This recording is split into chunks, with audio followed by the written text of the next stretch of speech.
So anytime that you think that you're up, or anytime that you think that you did something that's going to affect that thing up there, you have to be the one that leaves, and you're going to have to be the one that takes the full blame, and you're going to be the one that is accountable for your own actions. Is that a rug? Are you wearing a rug? Speaking of rug pulls, is that real? Pull that hair real hard. You know, it was nice, Scott. You left on a really nice note, and now you're asking him to prove his follicular density, mate. Hey, I gotta do all I can, man. All right. Welcome back, ladies and gentlemen, to the breakdown after our first half of the show. We're going to cover a lot of the odds and ends of what's going on in esports this week. Some feel good, some feel bad stories. This one's definitely going to be more on the good side. But, I mean, first time we've had a guest on the show, quite exciting, of course. I want you to intro them because you know them better than I do. Yeah, so when I started the show a couple years ago, I always had in my mind that I would try to start doing some interviews, writing people I wanted to talk to or people I thought the audience would want to talk to or something that was topical. So I started doing it at the end of the first run of this show, was able to get DJ Weed on, got Henry G on, and then got Fish Sticks on a little bit, and then obviously pandemic. So I wanted to get that going again, and once we kind of felt comfortable in the new studio, new set, new everything. So been trying to get Hector on for about a month. Had some scheduling issues, and then last week our man caught the mighty COVID, so he had to cancel last minute day of. Sick as a dog. He's going to talk about that. But yeah, Hector Rodriguez, OG at this point. When I first met him, he was a young whippersnapper coming after esports and on the heels of us that were already doing it.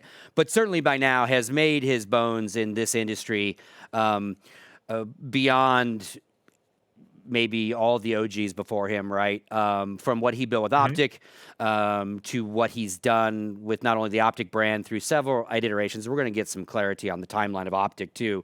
And now he's expanded into Pine Park. He's getting into marijuana, cultivation, all that kind of stuff. And again, always future forward looking guy, always having great conversations with him. So he was the top of my list to get first. And I'm just really excited to have him. Let's bring his ass on here. Maybe. There he is. He's right there. I can see him. Hello.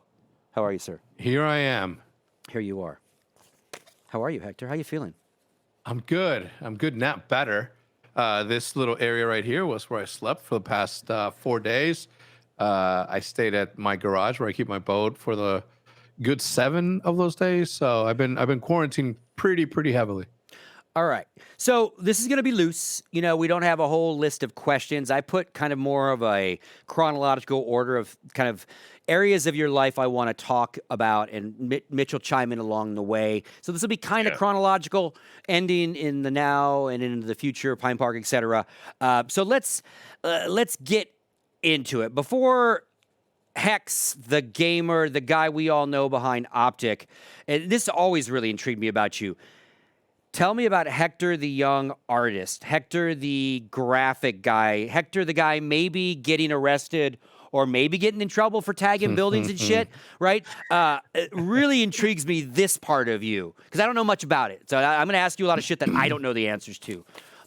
Well, rumor has it that growing up, I did paint. I think it's trains, though, not necessarily buildings. Okay. Yes, rumor has it.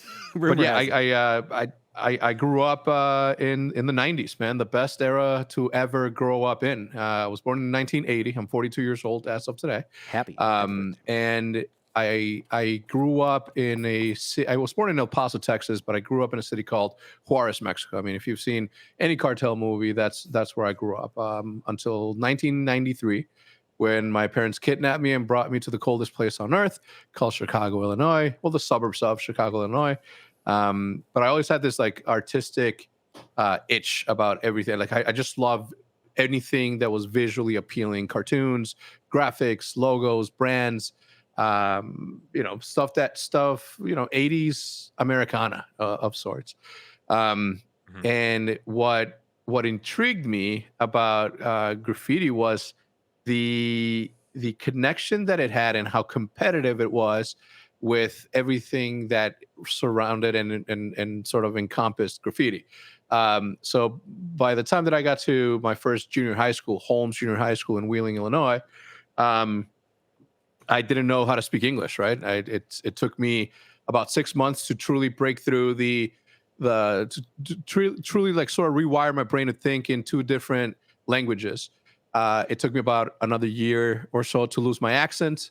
Maybe not completely at first, but by the time that I got to my freshman year of high school, they said you can't be an ESL anymore, and I was like, why not? And I'm like, well, you don't belong here. And I was like, all right, well, let's go wherever I need to go. So I went into the regular school system, and everything was a breeze from there. Now, again, for those at home that aren't familiar with the non-tournament organizing English term, is a second language. ESL, English is a second language, exactly. I'm like, what'd you do with ESL in Germany? Crazy. So, and I want to bring this up because it's very selfish of Jason and I. We got a brand new office here, Hexter, and one of these days you're going to come visit us, and we're going to give you some of our walls, and we would love you to do some sort of our little characters named Peaky. We want to do some sort of Peaky do not peek thing with you, and obviously pay you for your artistic time, but definitely I'm saving some space for you to get out here and help us decorate with some really cool art. And so I'm going to ask you this now before we get into all this stuff, but I want you to put your now hat on. So going forward in all your projects, from OpTic to any business you've been involved with, a huge part of what we all do when we're doing stuff, I need a logo, I need this made. Have you found it remarkably more easy? Because some stuff you can do yourselves. Like for me, I'm not that guy. So I'm always like, oh no, can you move this? Can you tweak that? But you speak that language to all your creatives, right? So it has to make getting some of that stuff back from people that you now hire way easier. Does that make sense what I'm asking? Because you're kind of on the same vibe, whereas I'm not an artist and I'm not on that vibe. Yeah, look, it's much easier when you are an artist to visualize exactly what it is that you have in mind for a project. And most of the time, I'd never actually. I can honestly say that 99.999% of any of the ideas that I have for OpTic have been executed by somebody else. The idea itself obviously came more than likely from me. But once I got comfortable with with the artistic crew surrounding OpTic, then obviously like I sort of let them run with, as far as the graphics go. It's a lot easier, but when it comes to like our artistic direction and all that, from the beginning, it was very, very, all hands on deck with one man's vision. Gotcha. Moving forward, you obviously took that artistic stuff. You became a gamer. You fell in love with gaming like all of us. And what we found was a lot of early Hector content was not in-game stuff, but like you were like painting 360s and faceplates and all this kind of stuff as part of the beginning of kind of your content creation journey. You weren't just making montages and all that kind of stuff. So very, again, interesting the way how you brought your art to gaming, I guess. Look, there was never going to be a time in which I stopped being something that's so coded in me. So for me, it was about sort of incorporating what I love doing with something that I love doing and something that I love doing. What I mean by that is art plus gaming plus content creation on YouTube. Graffiti has always been about word of mouth and getting your name out there. So I wasn't a stranger to a fame of sorts because I had been working on my name literally for over a decade. And when it came down to it, I saw gaming as a creative outlet more than anything. And from the style of gameplay to like absolutely everything that we did has always been sort of surrounded about how can we make this look different than what other people are doing, right? How can this thing be presented in a way that hasn't already been presented? It's really easy to deliver the news and just read just tell you what happened, right? If we're gonna make an announcement, for example, right? It wasn't up until we sort of came along that all of the little surprises and all the little montages and all the little announcements that you see nowadays are presented in the way that they were. It was really easy for orgs back in the day to just make a sort of twit longer website link to a company letterhead, company message out to the world, right? I felt that was a little bit not my style, so we from the beginning wanted to present it a different way, not sort of doctor the truth or mold it, mold it. You sort of reshape it into something different. So that was the approach from the very, very beginning. And then when do you go from content creators and a bunch of dudes to a bunch of dudes competing and like taking the esports side of it, the green wall, the fandom in that way? When does that kind of turn? And where did the green wall itself, that terminology, like originate from? It was December of 2010 at the Hilton Anatol here in Dallas. That was the birth of the green wall, and originally the green wall was myself, my brother, my still teammate to this day, Diesel, and like 4 other people that were all wearing the OpTic, the first ever OpTic jerseys, and they were green. And our opponent, who's still a really, really good friend of mine, his name is Ego the Icon. You've got into a bunch of fights with him. He sort of called us that. He's the one that coined, what we were, the green wall standing behind the players. And I'm like, yeah, awesome. So we were the first, and rightfully so, right? I've always been a big fan of OpTic, right? Like it's to me, as much as it's a part of me, like I've always looked at it from a fan's perspective, right? Because I envisioned this thing that could be.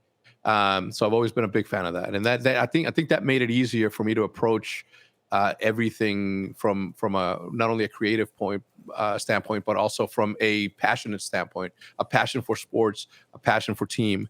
And it's easy growing up in Chicago in the 90s. Oh yeah. Michael Jordan was Michael Jordan, right? And if you lived there, you knew what it was to be a fan of the Bulls. You knew what it was like to be a fan of an icon, and I thought that we could replicate that in esports. So we bump into each other in that time frame. That's it, we all commingled at those MLG events, right? First, when we came as Gottfrag and we were doing some production, but then literally when Gottfrag gets bought by MLG, we start doing PC tournaments, and then later, obviously, me and Evil Geniuses, we all floated around each other a lot. And I remember one of our first conversations, and we've even talked about this since, was because you brought it up I was on your podcast a couple years ago called The Eavesdrop, which you're still doing. Well, again, prolific content creator. You're just fucking phenomenal, by the way. And you brought up that Fizz and I, because we talk about Fizz all the time, he's been in the news lately, got in a big old fight over your guys' jerseys, right? This is when Fizz was on OpTic, and you guys had the first ever paintball jerseys. Like, we had not seen this look. We all had t-shirts with we were NASCARs, and you were like this crazy paintball logo, stylistic, not a lot of logos of sponsors paying your bills, mind you, but man, your shit looked fly. It reflected, it was all that glossy, different texture than, again, we had blue t-shirts, right? But we had a whole lot of fucking money on our shirt. But you had really cool shirts. I remember, I was like, what the fuck are you wearing a paintball shirt for, Fizz? Boy, how the tables have turned, and I remember you on that podcast, you gave an analogy that you went and pitched SteelSeries, and you didn't understand why in the hell SteelSeries cared about the EGs and the complexities of the world, if you will, our side of it, the PC side of it. And yes, we played more PC games than you, but you had all these metrics, all like these eyeballs, and we did not have that. We had a website, right? And for us, content was an afterthought. You made a video because you were at the event, but you were at the event to make videos. It was literally night and day. And I think in all reality, you guys have kind of won. You and Nate Shot, like, I think you found the better formula of competitive teams and like fan service, right? I think maybe the first generation, if you will, the EGs, the SKs, the complexities, we didn't hit that mark, I think, in the same way. I think they're still playing catch up to you. So my question is, how do you feel now about that SteelSeries conversation? And how them like kind of saying tough shit? Vindicated, right? I mean, it was a common sense thing for me. And look, I think it's just a changing of the tides, and not necessarily everybody is sort of prepared to pivot and prepare to be as fluid as you could imagine to want to be, right? Like, you see yourself as like, yeah, I think I'm flexible enough to understand that this thing's moving and I need to move with it. Easy to say that, but actually to believe it and perform it is something completely different. and we saw it recently, as recent as, I don't know, 3 to 4 years ago in fishing, right? With my brothers over at the Guggen Squad. Guggen Squad being a very large, probably the largest soft baits company in the United States for fishing, right? And they saw the same thing. They had all of these metrics where one single YouTuber had more Instagram followers than an entire pro team sponsored by one single brand. And when they went out and said, hey, you can sponsor all of us, they said, sorry, we only sponsor pros. And we are all, well, I wasn't, but everybody was like, what? And I'm like, guys, no worries. This has happened. It happened in gaming. I'm sure it's happened in football. It's happened in, it's happened. This is something new. They've never seen this thing, right? And sure enough, right? Social media rules the airwaves, right? It's no longer TV and radio, and unless you're on Do Not Peek, and obviously we're here in the with the TVs, but at the end of the day, I told them, I'm like, guys, you no shot that you don't win in the end. Yeah. Right. No shot that you don't win in the end. Right. And sure enough, you fast forward 4 years, and through the hard work of the John B's, the Robert Turklas, the Andrew Flairs, the Perricks, the whole crew, you sort of start to realize, right, that with knowledgeable people like Lake Fork Guy and everybody involved in this thing, that if you follow what you believe is true, if you follow a trend that you know is something that's going to be a thing, then at the end of the day, you're not going to be regretful of whether or not you pursued something. It would have been a shame if that sponsor would have sponsored that team, because the Guggen brand wouldn't have exploded as it did. So when SteelSeries said, hey, we sell PC peripherals, I'm like, yeah, well, everybody that watches us makes YouTube videos. They need PCs. They need peripherals. They're like, yeah, I just don't see it. I'm like, okay, well, how about I simplify this for you? And I brought the trophy to the meeting, and I've set it in the middle, and I said, if we don't win one of these, right? If we don't win one of these on a Sunday, I can still deliver 400,000 views on a Tuesday morning. Can any of the other teams say that they can't do that? And they're like, we get it, but how do we explain this thing? And I'm like, cool. I shot my shot. Yep. And then the rest is history. Now, what do they do? Again, like, you guys were like esport influencers. I hate the word influencers in that sense, but like, because you had content creators and you had pros, and they were all mixed, and sometimes it was the exact same person. And now, obviously, every esports team has a corral of content creator influencers that don't compete in anything. They're just streamers or whatever you want to call them. So yeah, again, you were very forward thinking. Before I let me ask you something, Scott. Sorry to interrupt. Yeah. What do you think's harder, right? Do you think it's harder to become and we'll use influencer, even though we both don't like it. Is it tougher to become an influencer nowadays that the ground has been paved? Or was it harder back then, where we were building the tools to pave the ground that people are now running on? Oh man, I think I would say harder back then, because you weren't rewarded for building the tools at the time. There was not a lot of money to be made. It was all sweat. We were all sweat equity and everything. Right now, the problem would be discoverability, right? So many more people out there doing it. But man, if you hit, you're on Johnny Carson. You're a millionaire, right? You couldn't have hit 10 years ago and been a millionaire. There was no ninja money or whatever name you want to use 10 years ago for this, right? And now, again, a couple well-timed things, and you're done. You're set for life in a way, right? Which is crazy. You think it's easier now? No, I think it can be more. It's more rewarding now if you get discovered, but discoverability, like big pond now, big huge pond, lots of people swimming. But if you can break out, you can now be rewarded for life. Whereas if you broke out 10 years ago, you just get a trophy and say, "Here's your lifetime achievement award." Like, thanks for everything you did, and everybody else will get rich, right? You don't have one of those, Mitch. Hector and I have one of those. Maybe one day. One day you'll have one of those. Maybe. I have two. I have two.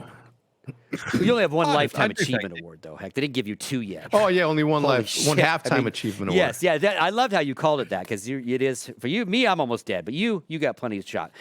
Mitch. I was almost dead a couple of days ago. Yeah, that's true.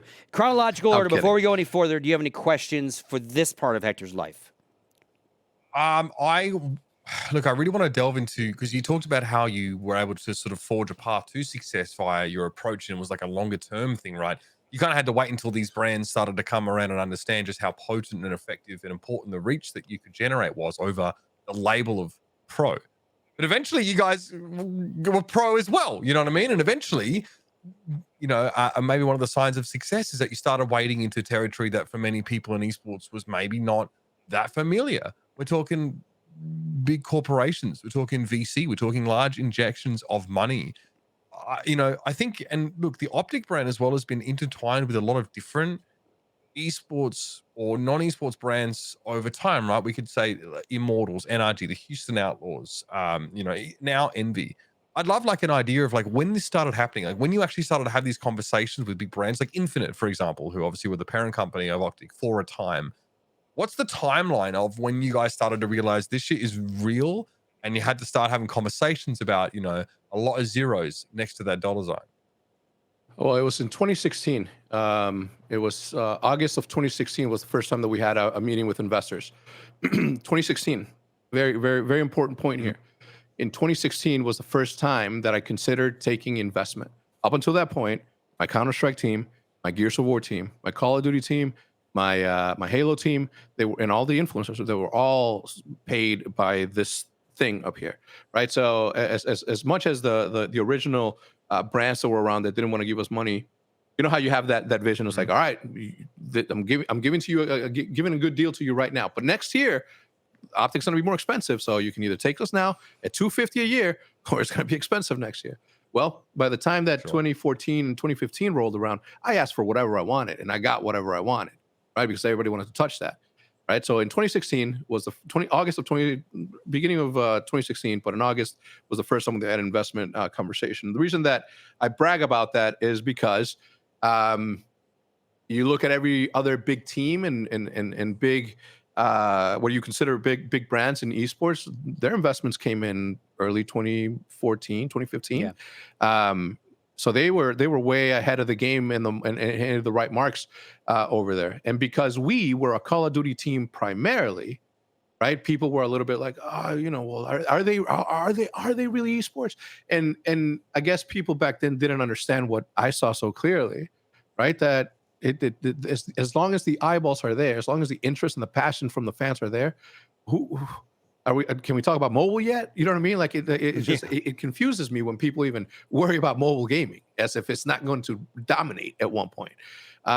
So for me, it was like it was all a matter of patience, and what those early conversations with like the likes of Steel Series, etc., taught me was patience, right? And I was already 29 when OpTic was turned into a corporation in 2009. So by the time that I was 33, like I had already lived a corporate life. I had already I was living with my now wife. I had a kid, so like I was an adult, and I understood the power of patience, which helped me teach Nate Shot the power of patience, Big Timer, Scump, all of my boys the power of patience and what it takes to get to a certain spot. So I think that I had gifts that gave me an advantage, and I think patience was like one of the big ones. So in 2016 was when we first started talking to that. By the end of 2017, when we won our first Call of Duty championship, world championship, we have the most Call of Duty championships ever. Okay, ever. Still to this day, ever. So everybody that talks their shit about content is like, shut up, okay? Yeah, you shut got up. the rings to go with it. You don't know. Like you're preaching to me, goddammit, as if I haven't done this thing for 10 years. But that's when we did the transaction with Infinite. The whole concept of parent company and all that shit wasn't even a thought of mine, because who would, regardless of my thoughts on that. A series of unfortunate event happens that led us to where we're at today. So we had Infinite sold to the West Coast, and then I bought it back from the West Coast, and now we have here.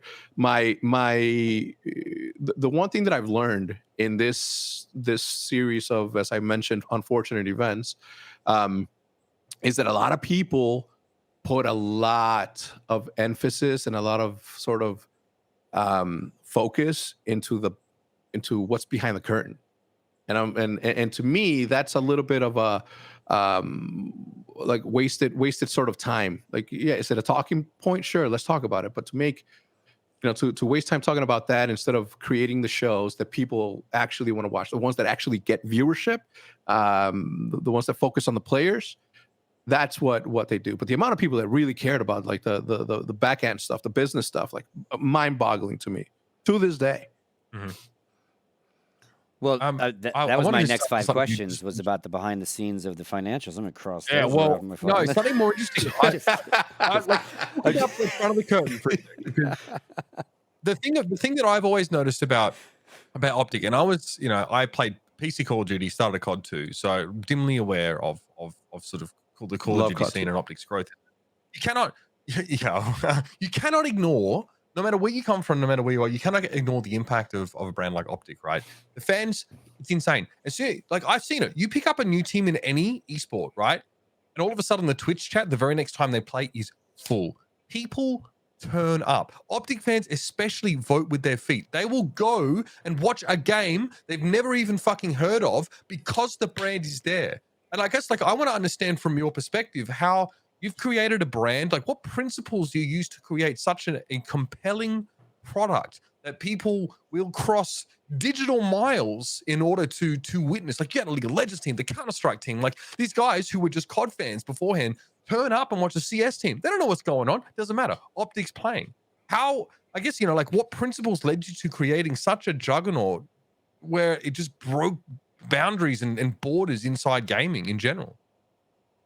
Look, and I can say to this day that we're probably like one of the only teams that have been able to be successful in sort of migrating the interest of whatever esport it is that we're playing. And I think that it all boils down to the fact that from the beginning, I wanted to make sure that I created something that was in front of the camera. Growing up, I didn't have a camera phone. Growing up, I didn't have a YouTube that I can display my basketball games in or my graffiti in. Like, I never had that. So when the tool was there for me to utilize, I said OpTic is going to be a forward-facing brand. They're going to know who the guy running the show is. They're going to know what his life is all about and how he approaches this thing. And I think that that's ultimately what he did it. And it gave and it gave true ownership to the green wall, right? It gave true ownership of the product, of the team, of the brand that they were getting behind, right? And it was never a sort of I don't know. I think me ruling with an iron fist was also very much a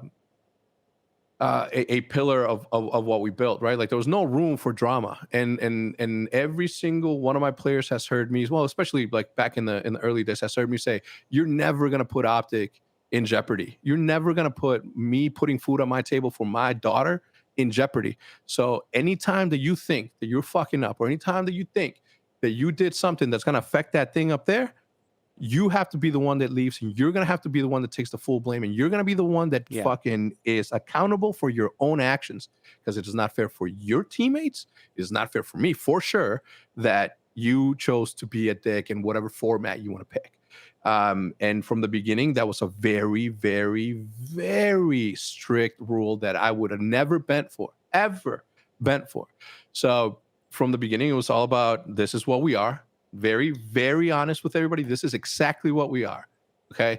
We're Midwestern dudes that like to play video games and live a certain kind of way, right? We're not, we're just not partiers. We're just not, we're nothing that isn't on camera, right? And we all sort of believed in that one focus. We believe that we are a family, and we executed well. We executed very, very well. I think you kind of answered your own question as to why we cared so much about your behind the scenes stuff and the the drama about Infinite and Energy and what's happened to the OpTic brand? Because you are not some corpo unattached humanistic brand in our space, right? It's Hector and it's OpTic, right? So we were very interested in what was going on with Hector, and I think a lot of your fan base was maybe like, is Hector being screwed? Is this good for Hector? Is Hector happy with this? And obviously, you made all the choices, and you got yourself back, and mistakes have been made. You and I have talked about that stuff, and like last time when we were doing your show, you had just gotten it all back, right? And you were very excited. You got it all back, but I think if the exact same set of VC stumbles or whatever you want to call that 2-year, 3-year journey happens to a lot of other brands in North American esports, no one does give a shit about that because they don't have you. Fair. Right? Faceless brand. Yeah, like you are indelibly, and I think that it probably hurt OpTic as a brand when you weren't so active with it in your absence because you are indelibly attached. And you could say like, okay, Jason Lake is a little attached to Complexity and certainly was more so back in the day. And Carlos is a little attached, certainly as a spokesman of G2, but I don't think in the same way. And certainly not Jack and Andy and those two. You from the ground up decades ago, you built something because you were the face too. You weren't just the CEO face. You were the creator. You were all of those things. And again, I think that's why we're all like, "What the fuck's going on with OpTic?" And it didn't look good for a while, right? It didn't look good for a while. It's like you had lost your baby. Didn't feel good either. Yeah. So now I want to get back. I keep bringing up the eavesdrop. Oh yeah, go ahead. If you want to ask him about this time, if you want to ask Hector about this bullshit with VC and back and forth, you better ask him the question. I mean, I do. Ask me the question. I want to ask.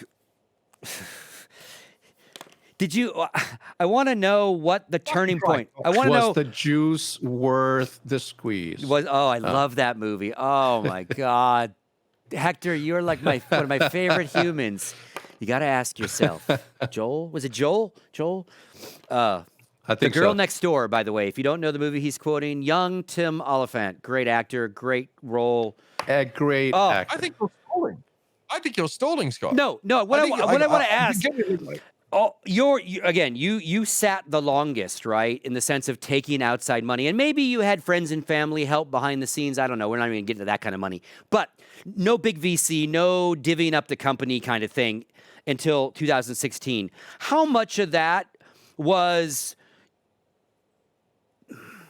a little bit of FOMO in the sense of you saw your contemporaries in the last couple years loading their guns with a whole lot of money that you didn't have? Did you feel you needed to go get money even if the situation was kind of maybe not what you wanted to compete? Or were you looking to get that money because you really wanted to get into franchising and you thought, I need 20 X odd million? I know you weren't an Overwatch guy, but were you already thinking Call of Duty's going that way? I need to get loaded up for this fucking thing. So yeah, yes and no. So I'll tell you exactly what I wouldn't have taken it at all. I wouldn't have taken any if I knew that none of those big people were going to come in and say, Scump, we're going to give you, whatever money a year. And then me looking at what I have to manage and all of the people that I have to manage and say, how does this affect everybody's bottom line, including mine, because I have to think about that too. And how does this affect OpTic in the long run?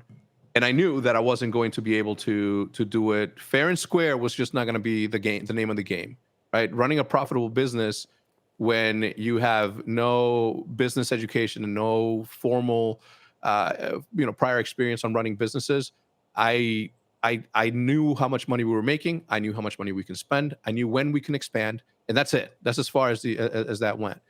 When the big money started to come in, I knew it was simple. It was a simple math for me. If somebody comes in and offers Scump $1 million a year, one, I'm not going to be a hater. I'm not. I love my brother. That's I'll do anything for all my players. If there's a better offer on the table and I can't match it, I'm not going to be a hater and keep you, right? And my history has reflected that. Ask any player that has ever left OpTic if I have been in one single fucking phone call that says, here's how much the buyout is. Okay. Now, the game has changed. Okay. And it's changing for the right reasons. That conversation does need to happen now. But back in the day, when I was doing things my way, never once have I held any player to any contract, never asked for it. Ask any player that's ever left. That's just not the business that I ran. So when I said, I'm like, all right, can I afford to match that mill just on the merits? And I started thinking, I'm like, well, I would need to get another sponsor. Where the fuck? What kind of sponsors are out there that can, that I can add on? Peripherals is already taken, controllers already taken, chairs is already taken. Like, where can I get this money? Right? No sales team either, mind you. So I'm like, all right, cool. I think it's time. And I knew that I had a very compelling brand. I knew that we had built something special, and that's when we started looking. But I wouldn't have done it. Absolutely not. I would have a family-owned business, baby. Yeah. And then in retrospect, because this infusion of VC into all these teams, and Counter-Strike obviously being my favorite game, you bring up salaries, they instantly went up, right? Which one guy did that. I'm kidding. Kind of.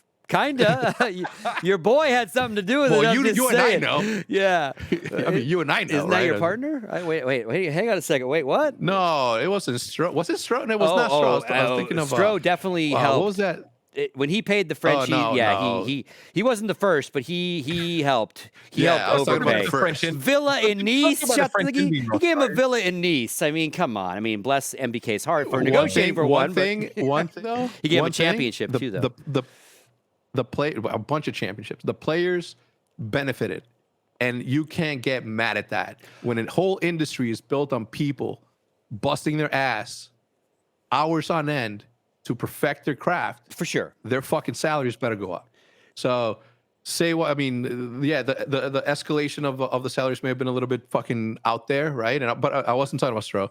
But yeah, you're right. He did take very good care of the French teams, and he got a bunch of CS championships out of that. But at the end of the day, the players benefited. So. I'm a player guy. No, I mean, awesome. I'm obviously a player guy. I'm a firm believer that the industry has to figure out what the monthly nut of a player ends up being. But I'm also a believer that $10,000, that $20,000 that a pro player might be worth in the ecosystem doesn't come from one paycheck, and it needs to be divided, correct, right? And what I don't like, and I always bring up, is like these same owners, and you've always not been one, but like these guys took this VC, they jacked everyone's salaries, and I will give you that. Like, yes, more money, more money for the players, yes, but then don't 3 years later go, this sport's too expensive, I have to quit. Because you fucking did that to yourselves. You did that. It did that, team owners. You made Counter-Strike as expensive as it is. No player did. They took your offers. They negotiated you against each other like good players would. But like, you kind of maybe artificially inflated what that top rung should have been years ago, and it's coming back. It's normalizing. It always normalizes. But I just hate the disingenuous. Like you made the problem. And you just get we can't afford this game anymore. We're out. Halo, let's go. If you can't afford it, you can afford it, right? Like that's just the way of the world. But they don't blame it on themselves. If you create your own issues. They blame it on an open ecosystem. They blame it that they can't franchise it. So they'll open their own Flashpoint League that crumbles built in front of themselves. Anyway, this is about you, Hector. Let's get going on you. I want to go back on topic because you brought up a really good point. No sales team. You are the sales team of OpTic and have been. Well, maybe you have some people helping you now. Was for a very, very long time. Now we do have sales. And I was going to bring it up as a joke because I made a note in my notes. Eavesdrop podcast bacon. I did this podcast of yours a couple years ago. And mid-podcast, Mitch, we got to get far better at this. Mid-podcast, Hector pauses the podcast live. We're live. Live to tape, if you will. And he starts on what felt like a 30-minute sponsor plug, right? In order, he blogs Butcher Box for all your fancy meats and lifetime bacon forever. So good. He then proceeds to, again, you nailed this shit. He goes into this company called Hymns, which will handle your erectile dysfunction, will handle your male pattern baldness. He makes a comment about my fucking hair. He's like, not you, Scoots, you're fine. Like, he tied this shit to me live, right? And then he follows it up with a Manscaped fucking plug, all in an order. Gotta make it look good. So man. He sold me meat. He's given me a hard on and had my hair grow back, and now he sold me a shaver to clean my shit up for the bit. You know, holy fuck, Hector. Like, I was in awe. I was just sitting there going, I can't believe, and you're flawless. I went back and watched it, but I want to point out, the reason I brought it up is, A, we got to get much better at this, Mitch, of giving live plugs. You owe me bacon. You told me you were going to ask me for my address, and you were going to send me bacon. Yeah. No bacon, no address, nothing. No Nothing. address. That's the problem. No address. So I will get. Do you still have the Butcher Blocks thing going? You know, you still hooked up with them? No. But for him is still a sponsor of the podcast. So Nice. huge shout out for them. Yeah. Yeah. But again, but look, 42 years old, Scott. Look at this hair, baby. You know what I I'm saying? know, it's amazing. Don't you want to keep that It's going? Come amazing. on, man. And I make fun of it, but what I would say if I was a sponsor or of an advertiser, like the stuff you do that so genuinely and so like those were good plugs. I'm giving you shit, but like that's exactly what Butcher Box wants from someone they give money to, or hymns. They want it to make it authentic. They want you to have fun with those little plugs and, you know, have some riffs on it. And again, it's probably really easy to write OpTic checks and stuff like that because, again, you do very good engagement stuff. So anyway, I need bacon, though, from you. Thank you. Now let's move. I have a question instead of an anecdote. So if I might serve this up because I'm really interested on Hector's sort of view of franchising because you know both CDL and Overwatch League sort of came out with this sort of model, this like city-based model. And I'm hanging on to this because one of the things you used to describe yourself, Hector, was like a bunch of guys from the Midwest, right? There's like, you know, you talk about where you come from, you talk about where you are, location kind of, you know, it seemed like it mattered somewhat to you, but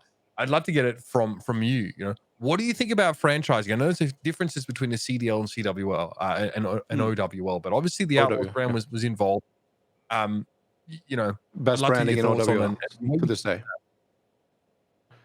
Look, I think that in the higher ups path to see what the future was going to look like, and understanding from other people who have studied sports for so long, and understanding that esports is the future, they said, well, let's look at our past.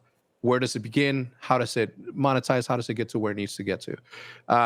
Unfortunately, for models like that, is that you can't just apply what you've learned already and just assume that it's going to work, right? There has to be a little bit of reshaping. There has to be a little bit of foresight that goes into the process. It's not just putting a square in a peg hole. It's not that, right? It is a little bit deeper than that. And although I believe in the franchise model, I don't think that I'll ever be able to necessarily believe in the city-based model for esports.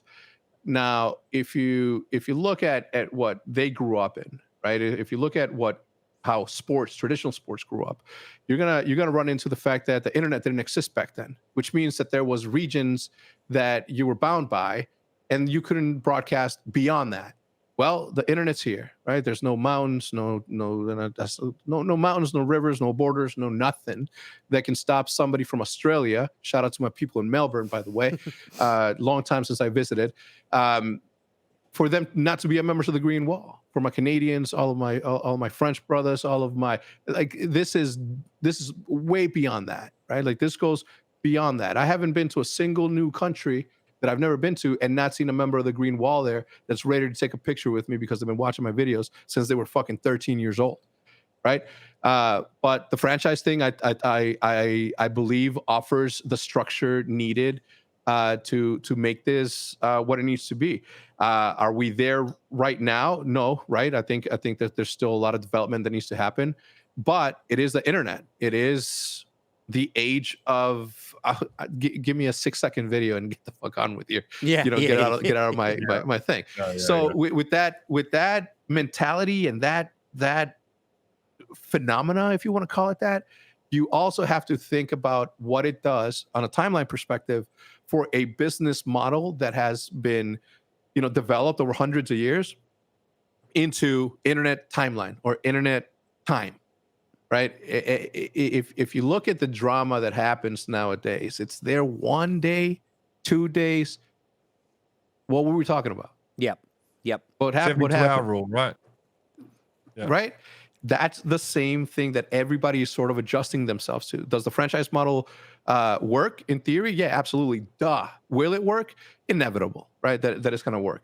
How we apply 100 years of knowledge into a 5-year sort of program without any ayahuasca or anything that can make you move time in a weird way, I don't know, but we're all trying to learn. Well, I think that's a really valid distinction that we have to always try to make too, Hector, is that franchise system, when we talk about it, does not automatically mean city-based like Overwatch. Franchise system means closed system, someone bought in, got a slot, they own it, they get to keep it for a while. Maybe some relegation, maybe not. And again, I as an ex-team owner, totally get that. As a TO and a game dev kind of thing, totally get why keeping it in a nice, tight, controllable box like LCS, or more like you got going on now, what seems like the Overwatch and Call of Duties are kind of turning into just more standard franchise, even though there's regional stuff. That's always made kind of sense. I've always just, as the purist, disliked it, even though I know it's the reality, because as soon as you lock the door, you really stop people from maybe trying to build their own team, right? Like, who's aspiring right now to be an NFL team owner and starting their little football team to become a big football team? Nobody, right? You got to buy that spot. And maybe that's just the way it is, right? That you don't get to be a little entrepreneurial esports team owner. You have to be VC backed and, just like sports. And that's just the nature of it. It's always been the city-based thing. To your point, I was just always like, you can't think about how great Green Bay is without thinking about the 100 years of Green Bay and winters and no communication and grandfather and grandson and like the legend, the legacy of sports fans, right? Passed down. And that's just, I just don't think the city-based thing. Now, though, Hector, I don't know if you watched our segment, maybe you already own one. Do you own a Glitch Arena? Are you an investor in this Glitch Arena thing coming? Are you familiar? Because maybe that would change your mind in city-based esports arenas if you had a Glitch Arena in your hometown. No? I don't think anything would change my mind regarding that. Look, if the Cowboys weren't the Dallas Cowboys and they were just the Cowboys, right? America's team. What if they weren't America's team and they were just like everyone's team, right? If they didn't put these regions against it. Now, I believe in the team that runs the league. I believe in our league ops. The people behind there are smart people. I put them through hell, I know, but I have faith and confidence in all of them. And I know that they are not afraid to pivot. I know that they are not afraid to bend if needed. So what this thing develops into, how soon it develops into, like, that's part of the ride. And that's knowing what I know now. That is the fun part, right? When I sold OpTic, that was dreams accomplished, right? Yep. Everything that the American dream came true for an old dude like me, right? But then when that happened, then what? Like, the fun part was building that thing. That was the fun part. So I now live in it sounds super cringe and I hate that, but like, man, I'm in no rush to go anywhere fast, man. I want to enjoy these moments because I know I know that the last 10 years, which have been the best in my life, like they're yesterday's, man. Yep. So I'd rather sit here, have this conversation with you, enjoy it for as much as I can, and you too, obviously, and enjoy it as much as I can, and talk about the future, sure, but don't hope for it to come any sooner than it has to. Sure. Well, and you do get a certain level of comfort with a certain level of success too. Obviously, like you said, you've checked off some bucket list stuff. You've done some great stuff with your brand. Now you can, still enjoy it, but being a workaholic that you are, like, you're not slowing down, obviously. I want to talk about, I want clarification on something. Can you walk me through what the fuck is going on with you and Envy? Because we're going to get to the Esports Arlington Stadium in a minute. Yeah. But because we're talking about venues and city-based shit. But explain to me, like I'm 5, what is OpTic and Envy? Are you all one thing now? We merged companies, and yeah, Okay. Stro who he and I started a thing called Eon Interactive a very, very long time ago. You were around, Yep. obviously, and you saw it and you had your opinions on it. Look, I think that even back then we were a little bit ahead of the time in what we were trying to build. I mean, now it's common practice, right? That these things happen. But we've always wanted to work together. I've always respected the way that he's approached his business in a sense, and that was something that I was always missing, right? I think that OpTic, deserved a better CEO, for lack of a better term. No one could have led OpTic to where it is today. No one could have had the vision that I have for it. Nobody has the vision that I have for it. But as far as the managerial and every single day-to-day stuff, I like to be in front of the camera. I've always been the class clown. I like to make my friends laugh. I like to make my wife laugh. I like to make my kid laugh. That's my thing. I like to create, and I like for people to say, "Yo, that shit is dope." That's what I live for.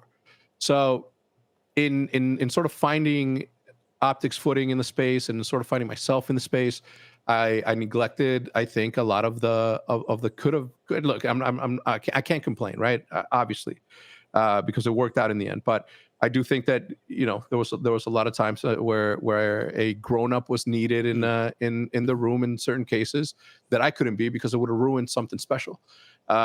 So now that we have this sort of coming together, right? Like the corporate infrastructure that he has put together are people that we know, that I know personally, and that I've known for the last 5 years or so, right? I always envies corporate strategy and investment group. I think that they get it. I think that more than anything, they know how to sort of step out of the way a little bit and allow the creatives to sort of lead the thing.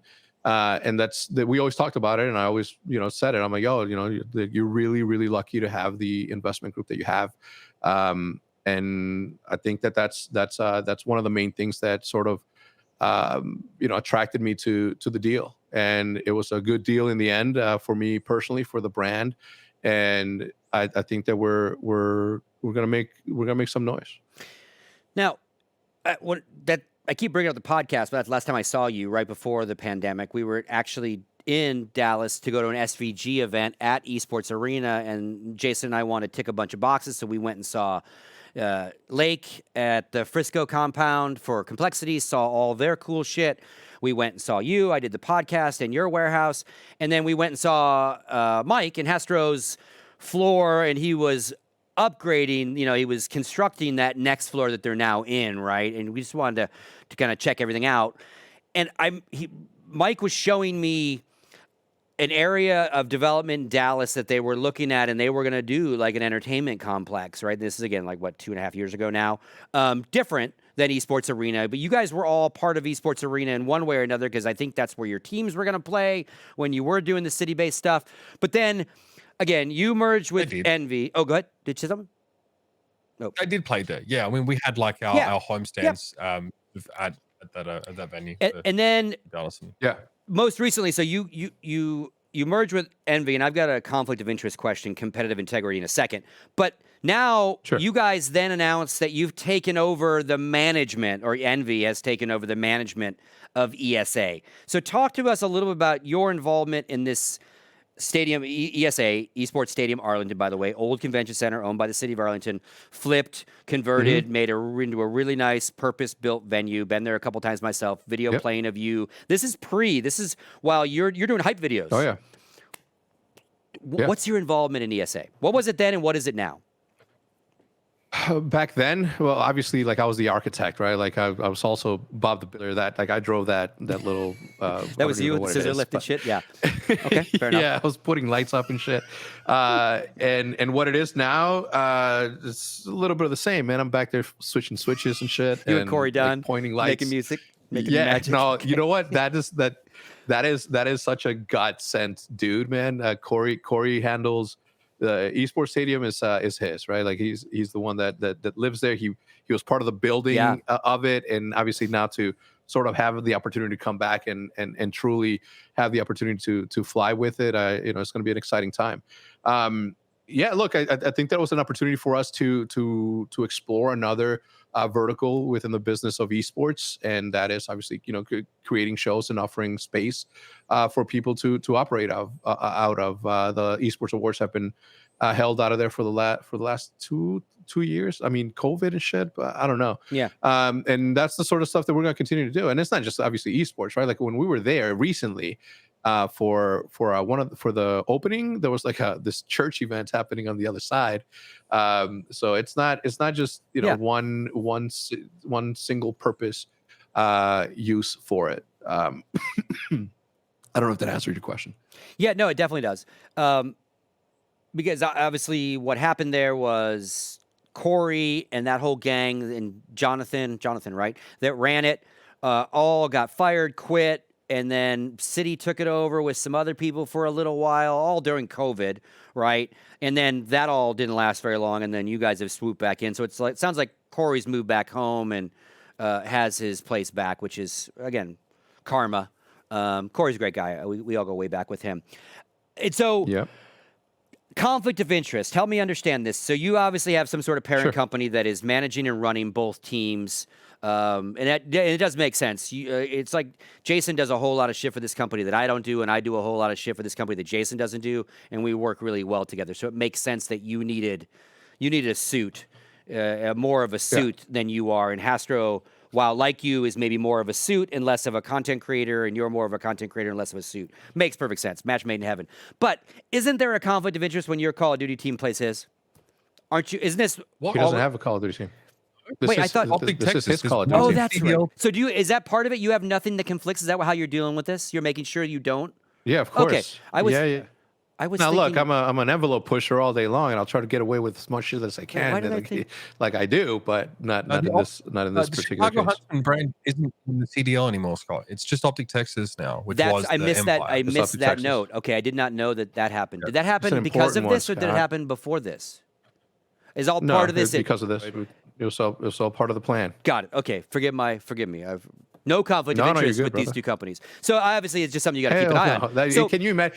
Look, I try to stay out of the news as much as I can. I'd rather talk about in the entertainment aspect of it. So yeah, conflict of interest obviously is something that I definitely everyone keeps an eye on over here. So We then make how sure will that you- lines still get crossed? how will you? And actually, very good point, because if you Google and try to find bad drama on you or bad drama on your players and shit you had to apologize for as a company, it's few and far between in how many years, right? Like very few, like heated, no heated gamer moments, none of that kind of shit coming out of your crew, right? You want to know why, man? Because you wanna Papa know why? Hex You want don't the- let the it easiest- fucking. Nah, it's just I mind my own fucking business, man. You know what I mean? Like I don't. If I have an opinion on somebody else's doings, and look, if I need to stand up for somebody for doing something, then it's happening right in front of me, and I can help that situation, I'll stand up. You know what I mean? I don't run away from shit like that. But aside from that, like, man, I understand business and I understand the decisions that go into business, and I just rather mind my own, man. Yep. Like I can criticize inside all day long, and I do.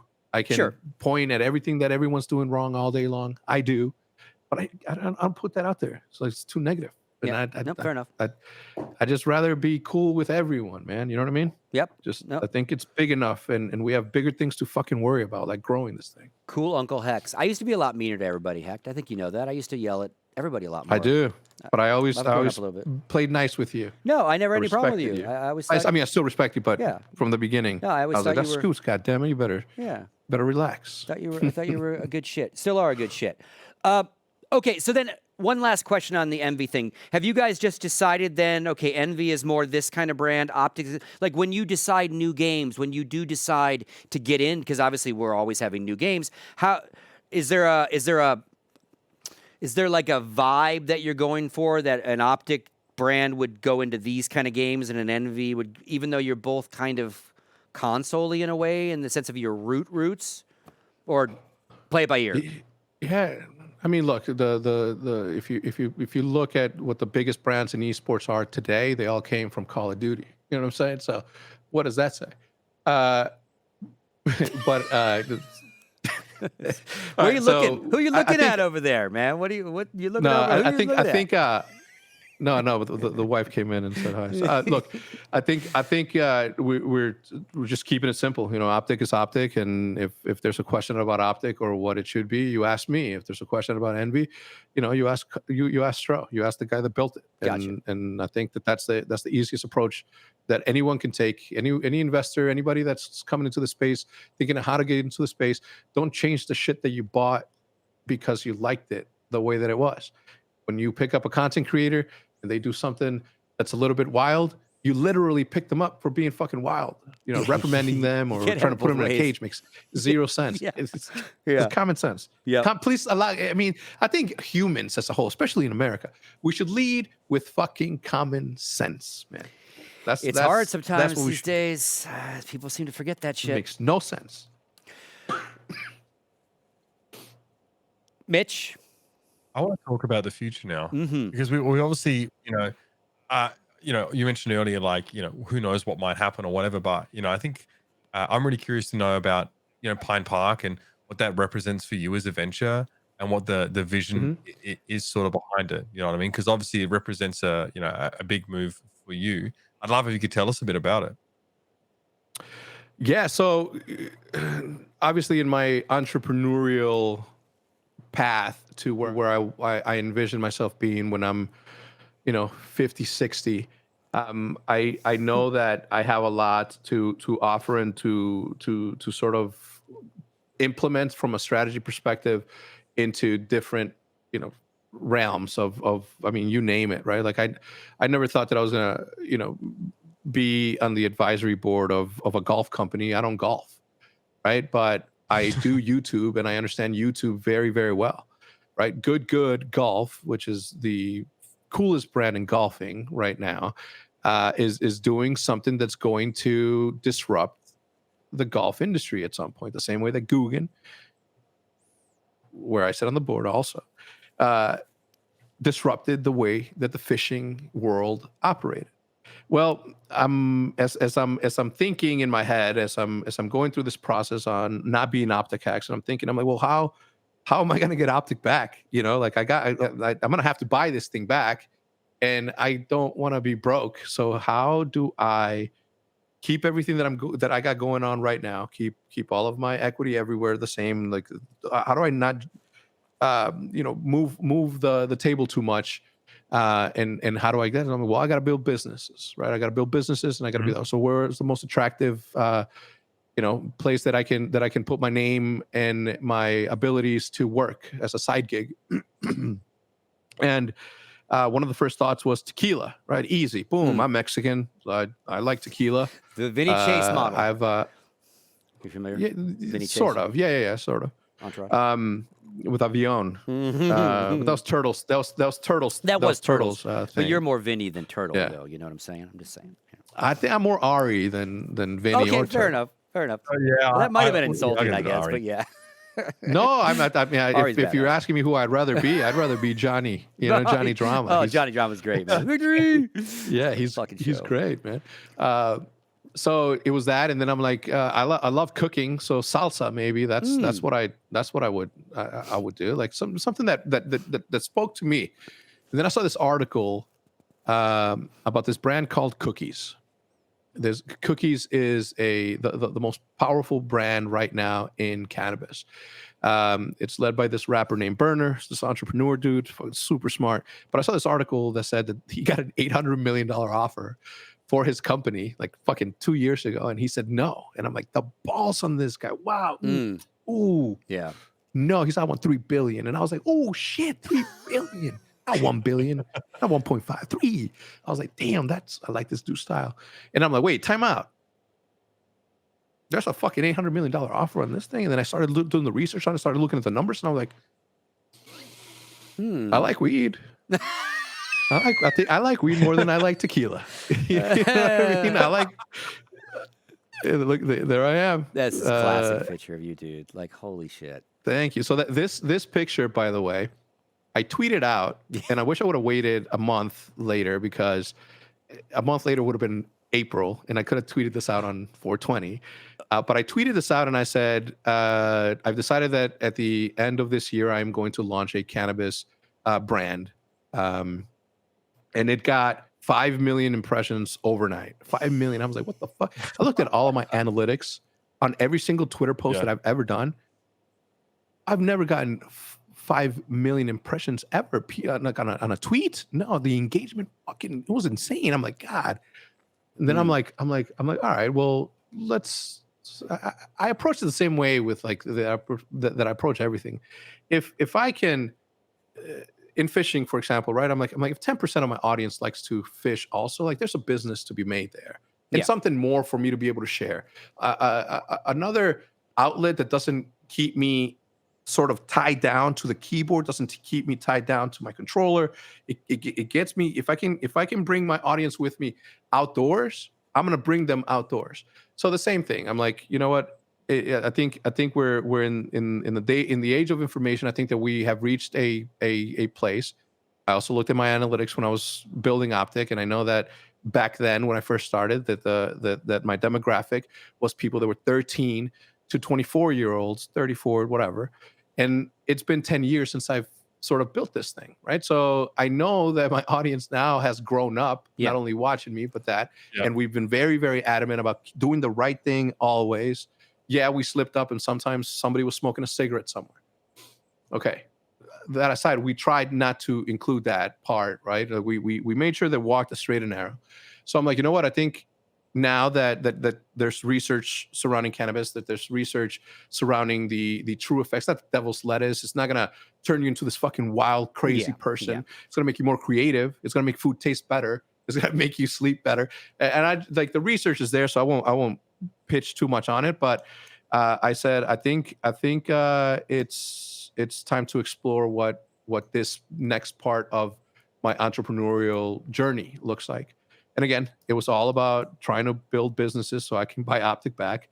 And sure enough, we launched Pine Park. It was a success. One day I'll be able to tell the impact that thing had, that launch had, compared to other brands that launched. And we fucking kicked ass. I was surprised, and by now numbers don't surprise me. You know, performance doesn't surprise me anymore. So I was like, okay, boom, it's good. I'm like, all right, we're on the right path. Get a phone call from my lawyer. I'm like, hey, what's up? Oh no. So hey, are you interested in buying OpTic? I was like, yes. Boom, hung up, make it happen. So when I set out to do this business so I can make enough money so I can buy OpTic back, at the same time, something happens on somewhere else where somebody doesn't want something anymore, and it's coming back to Papa. So, that's how Pine Park happened. It was by chance. So it was the OpTic sort of rebuy. You know, how did this come about? Like, did you sort of go out and go, hey, like, I want to buy this brand back, or did it just so happen that like it was up for sale? Like, how did this all go down? I tried buying OpTic 6 months after the Infinite transaction. I tried buying OpTic back a year into the transaction too, and we had a very compelling offer, and it was Stro and I, by the way, and the investment group were the ones that made that second bid, the one that we lost to the West Coast. But yeah, that's what it was. So the green wall got saved by a wall of green? No. I mean, if it would have worked out the way that I planned, yeah, sure. But that would have meant that, you know, Pine Park is 5 years on the road, and it's a massive success, and there's interest in buying it, right? Like none of that happened. It just happened to go down the path that, you know, I started on that journey to get OpTic back, while at the same time, it just sort of fell in my lap. Yeah, ahead of it, almost ahead of the game. So I take it you've been a connoisseur for quite a while then, or was this more of a business choice because legalization is happening in all sorts of states everywhere, and it's more attractive as an investment model? Or Are you a big proponent of the medicinal benefits of marijuana? I am. Yeah, Okay, look, fair enough. we're launching the CBD side of this thing by the end of this quarter. So I'm very obviously like the power of the plant to me was one of the biggest passion projects that I was able to discover. I've always smoked cannabis, right, since 1990. Okay. June 30th, 1997. You never That was the told first me time that I this. smoked You know, cannabis. we could have had way better conversations on the road over the I years, know, you brother, know? but, you, that's obviously- you were squeaky clean. You kept this image really. At least I would never have guessed you to be any sort of smoker. Good job. Yeah, I mean, would you have guessed that I was, painting trains illegally for so long, right? Like, allegedly. Allegedly. No, of course not, right? Like, and It's a again, victimless crime, really. it is because no, it isn't. Yeah, and it is again because of I know that behind the curtains is the one I know that what the people signed up for is the good and the bad and the ugly surrounding this one sphere, right? What I do in my personal life, I'll share as much as I want to share. Yep. There are times that I just choose to be private about a lot of things. Well, and obviously, it's federally illegal still, so it makes perfect sense that you would not be that public too. about something like this. Yeah, I don't smoke while in Texas. Yeah. I literally like last time I smoked was when I was in Oklahoma a couple of weeks ago. So before this so happened. it's a farm. Like, what exactly is the company? It's a brand. Okay, so it's we're a brand, but we do have a partner at Coastal Farms in San somewhere, and we have this 10,000 square foot facility called the Pine Park headquarters.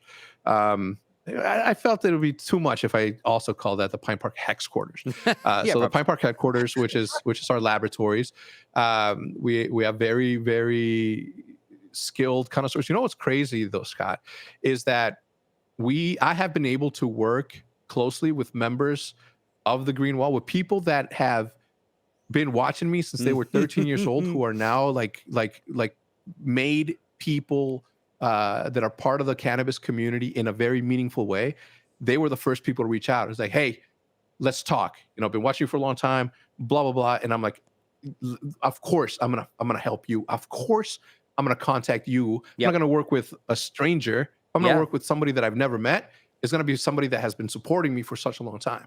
So one of them is one of the most, not the most, but he's got a very extensive catalog of seeds, right? This geneticist is, shout out my man's out there, Roundtable Selections on Instagram. Go check them out. And again, it's developing these new proprietary strains that what attracted me to this thing, right? That would attracted me to. So Scott, think about the problem that we have in esports with Adderall, right? Think about how bad that shit is, and how a plant could have changed at least a little bit of those lives, and could have saved some brain matter and some liver matter and some, think about that opportunity also, right? Think about an ointment, a CBD ointment for your knuckles that you apply yourself at night, right? A CBD, I'm talking to you, a CBD ointment that you can apply to your knuckles at night so that you can have some regenerative opportunities while you sleep. So I'm down. Available in California? And it's fun. Available in California, pineparkhq.com. It delivers right to your door if you're in California. And is there plans expanding to Oklahoma very soon? I was going to say, obviously Arizona went legal this year, so we've got our dispensaries all rocking and rolling. Is the plan to start getting out when you can to other states? And would Pine Park ever start everywhere. sponsoring esports, or do they already? Are you mixing the brands at all in that sense, or are you trying to? I don't think that that's necessary. No, I don't think that that's necessarily the path that. I mean, not yet. At one point, obviously, the cannabis industry is so massive, and there's so much money there that I think that a lot of if the path leads there, then of course we'll do that. Right now, I'm focusing on developing Pine Park as a media company. The way that we build OpTic as a media company, we're doing the same thing, applying the same strategy that the OpTic model, right? The one that you see so heavily used by everywhere across the industry. and in the outdoors world and in the sports world, right? Like it's being applied everywhere. So my focus is going to be that. There are going to be some influencers that we're going to go after, people that have been using cannabis for a while, that are that live in California, that have the opportunity to promote the brand. So yeah, we're following the OpTic model. Well, and speaking of content creation, you have a podcast going. That I caught the Jericho episode. Highly productive. Great name, by the way. Nice pun on the name. The Jericho episode, I think, is your most recent one. Like, oh, God, good stuff. And again, very much eavesdroppy vibes, very casual, very laid back, very good conversational kind of shows. Again, you're just a content machine. Another question about the now and the future, unrelated to cannabis, but certainly related to this new shit we're dealing with. Every week, Hector, we're talking about crypto, blockchain, and NFT projects of somebody's, right? Your thoughts on this in our space, in the sense of, like, we talked about this morning, the 100 Thieves digital collection giveaway and the success of that versus... It was like 400,000, right? 300,000 in the first 24 hours, 700,000 over the course of the campaign. And your thoughts on today. Cool. Yeah, your thoughts on how that fits in with, like, esports fandom and teams and using that technology and the good and bad of it. Where do you guys lay with that? It's the future. It's the future, and anybody that doesn't understand it, more often than not, is going to be against it. And it's fine, right? Like you're more scared of the monster in the movie that you never get to see than seeing actual T-Rex coming after you, right? It's what's the future? It's what it is. It is. The ape isn't the future, though, right? I think the ape as a representative of what it actually is, the technology behind it, the contracts behind it, et cetera, et cetera. Like it's just only one part of a trillion parts that are going to happen and evolve into over the next couple of decades, right? I mean, shit, it wouldn't even take decades. I think it was the next 5 years. Everybody will have such a firm understanding of what an NFT is, of what crypto is, of what blockchain is, and it's going to be second nature. If back in the day you told somebody that, hey, I have a plastic fucking thing, I can pay with my phone. Yeah, I can pay money. I can pay with my phone. It's second nature. It's going to become second nature the way that it is. The reason that it's something that, I don't know. Look, obviously, certain things have happened in crypto and coins in esports that have well, maybe not necessarily esports, but in gaming entertainment that have sort of deviated or sort of thrown this thing towards the wrong side of the of what it actually is, that leaves a sour taste in people's mouths. I get that, and I understand that. But to judge, how do I explain it? Best way that I can explain it is look at what G2 did with their offering. Fucking perfect. Perfectly executed. Such a fucking great idea. It was well done. The amount of people that were mad at him for it was fucking mind-blowing to me. And I'm like, okay, cool. I don't feel bad now and I didn't feel bad when people were talking shit about us and our deal with with Rally. I'm an artist. I'm gonna have NFTs. That's just the path that I'm going to take. It's inevitable for me to take that path. But the amount of people that were talking shit to us for it, I looked at everybody that was talking shit about it, and every single, I say the majority of the people that are talking shit, they weren't even following me or anybody in gaming. It was just real people, robots. I don't know. I truly don't know how, but it was just, I was just like, it's ahead of its game. It's ahead of the game. It's ahead of the time. It's only a matter of time. And what have we learned about me in the last couple of minutes is that I like to be patient on everything. So as this thing evolves and as this thing gets truly understood, I think that the path will get easier. Now, if you look at 100 Thieves, they didn't sell that shit. They gave that away, and look at the fucking success that it had. Right. So is it that some people are paying for it, or is it that they don't understand it? You know what? Nobody knows. We'll see. Yeah. And I think, like with any new technology or any new open thing, everyone shows up, the good actors, the grifters. And I think what happens after years of the technology being used is you can start to see the grift easier, and people get scammed less on these kind of things. Again, you can think of multi-level marketing 20 years ago, and think of it now. Everybody knows what a scam multi-level marketing is and putting a bunch of shit in your garage and hoping to resell it. But 20 years ago, everybody was trying to fucking sell Amway, right? And everyone got educated on the downsides of that kind of marketing, right? Direct selling, if you will. So I think maybe part of the issue is that just a lot of the press has been kind of these negative coins and rug pulls and bullshit that makes everything else makes you think it's all the same, but to your point, it's drastically not the same, and it's a very varied set of technology being used here.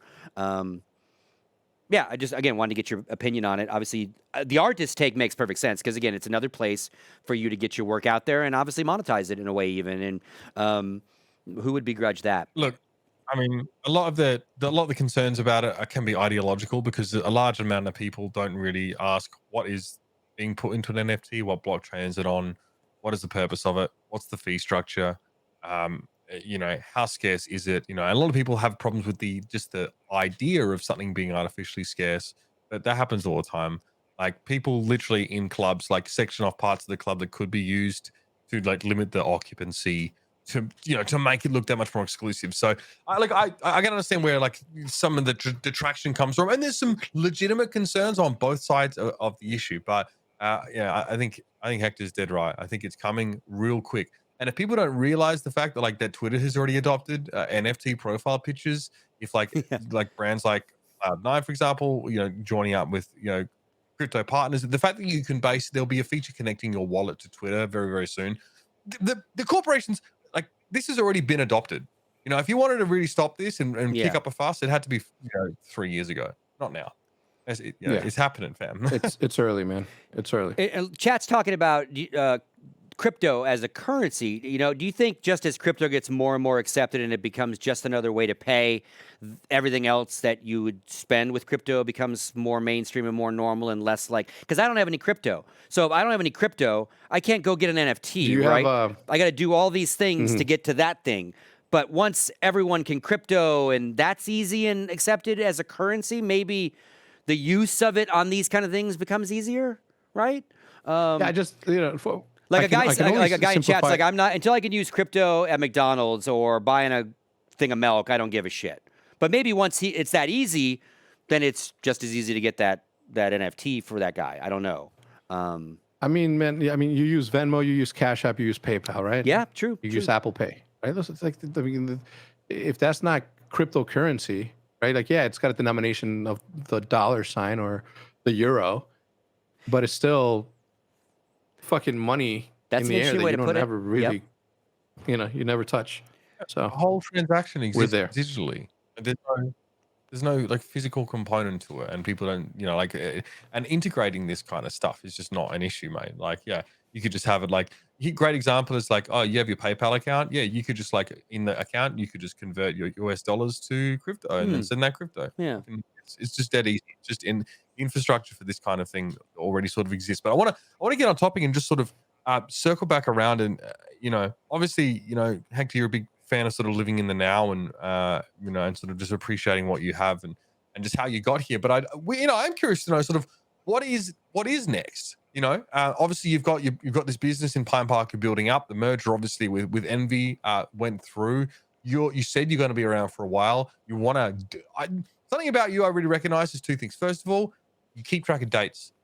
All right, every time I ask you about something that happened, you know the exact date that it happened. And the second thing I noticed if it's important, matters.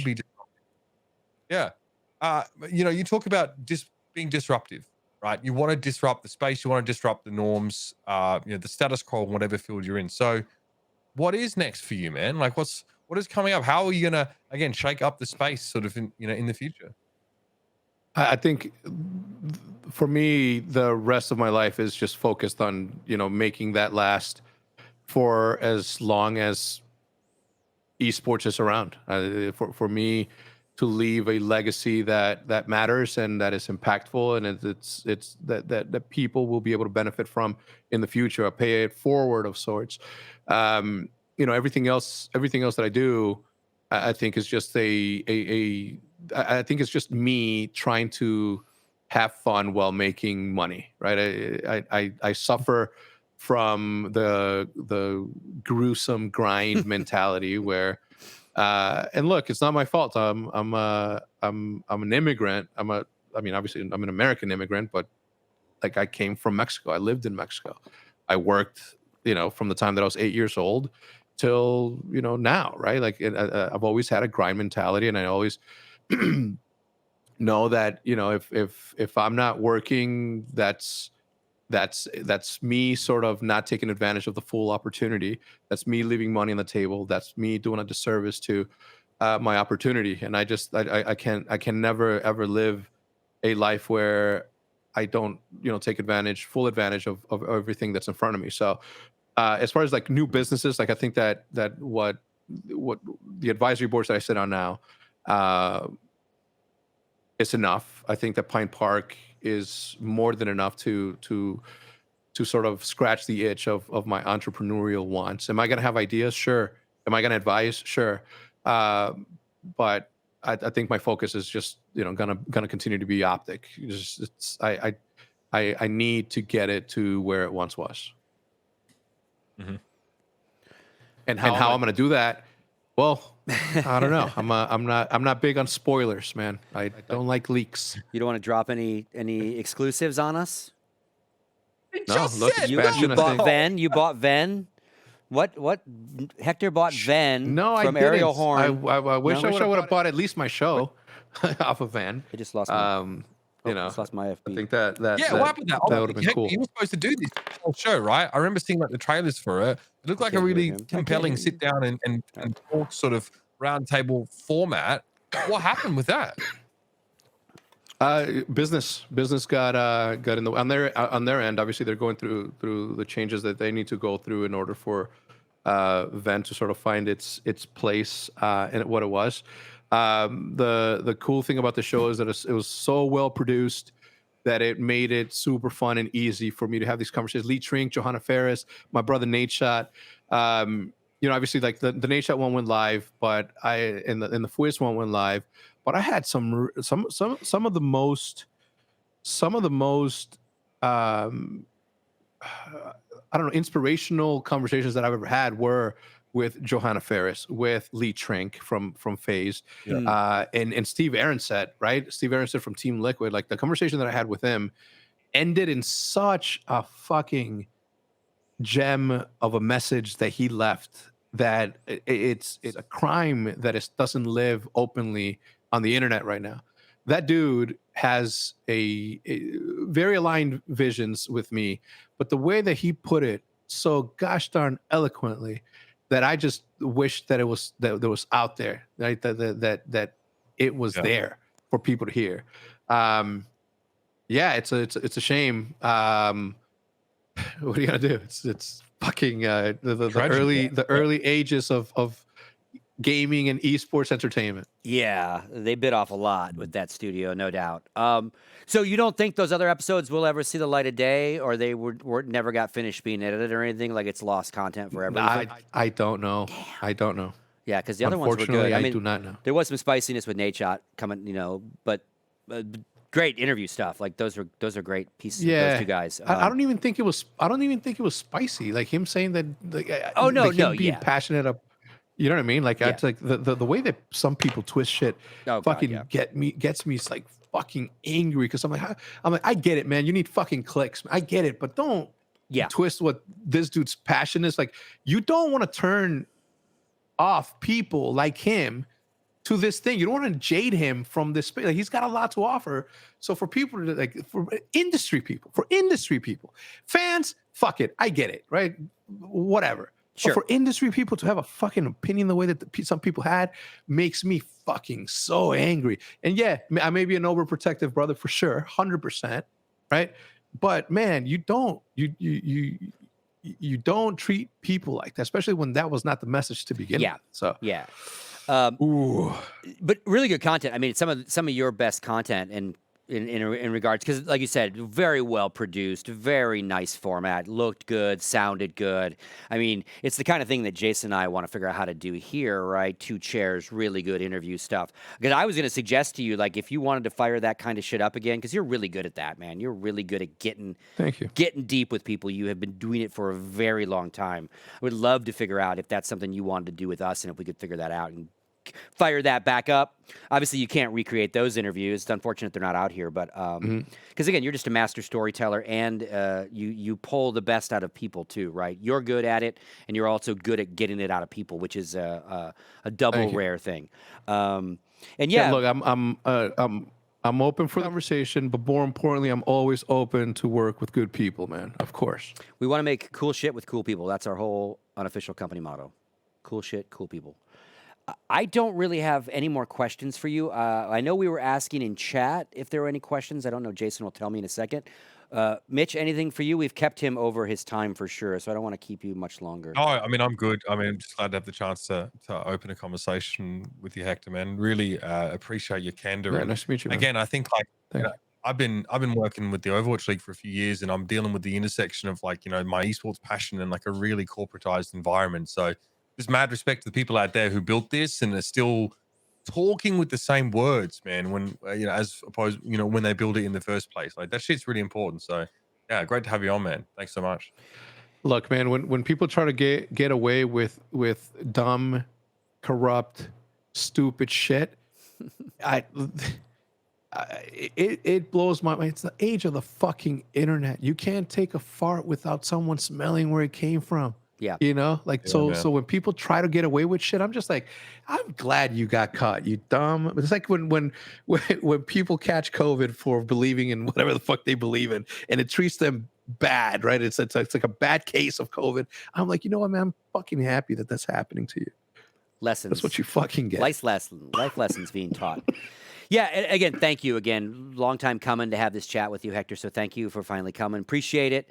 And we'll hold you to that. We will figure out how to get out here, if nothing else, to help us paint some walls, and maybe we'll just do another in-depth interview with you. And again, I think I do want to touch base with what Mitch said. If anything, Hector, you've stayed true to you forever. Since I've known you, you have not waffled. You have not blown with the wind. You threw those dice with VC.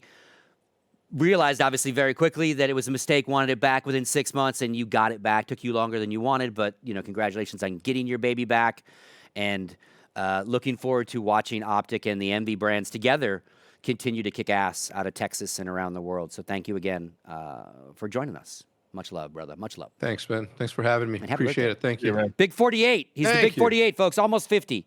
Big 48. Or 42, maybe. Look at this fucking skin for a 50-year-old. God damn. That's some bullshit. No, 42. Is that a rug? Are you wearing a rug? Speaking of rug pulls, is that real? Pull that hair. Pull that hair real hard. It was nice, Scott. You left on a really nice note, and now you're asking him to prove his fucking follicular density, mate. Hey, I gotta do all I can, man. All right. Aaron, Jesus. Don't you get me started. You got a full head of hair over there too. I need bald people on my shows. This is Because I'm 30, you motherfucker. Of course I go, mate. Gentlemen, thank you so much. all right. Thank you, Hector. Much love, brother. You are a rock star. Thank you.